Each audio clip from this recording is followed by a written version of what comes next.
On day 2 of BioSteel camp, the focus was on Tyler Seguin and Luke Fox, more so specifically his future with the Dallas Stars. 1 year left on his contract, and there have been rumors in the last few days that there haven't been very many negotiations between the Stars and Seguin. What did Seguin have to say today about his future with the Stars and maybe a lack thereof of negotiations? Yeah, he said negotiations is a funny word, which leads us to believe there really haven't been any hard negotiations yet.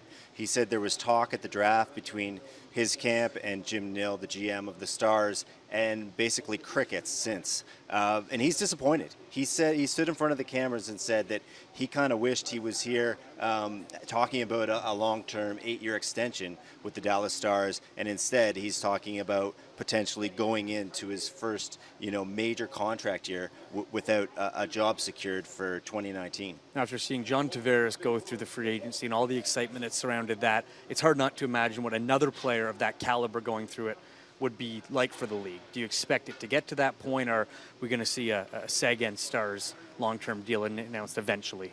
Well, this seems to be kind of the early stages of, negotiating through us, through the media. Maybe a bit of posturing, we don't know.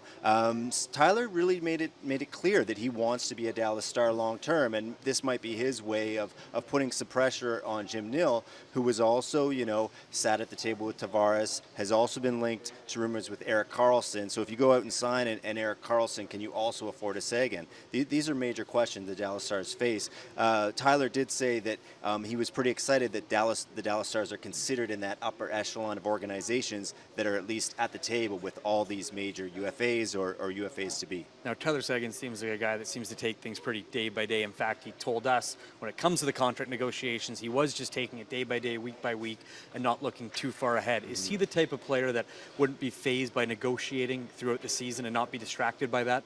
I think he has a tough enough skin that it wouldn't really faze him. It certainly didn't faze Tavares.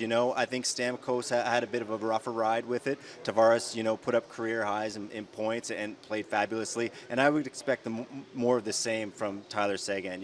His excellent year last year kind of flew under the radar because Dallas didn't make the playoffs. But he said he's dead set and determined to get the Stars back into the dance.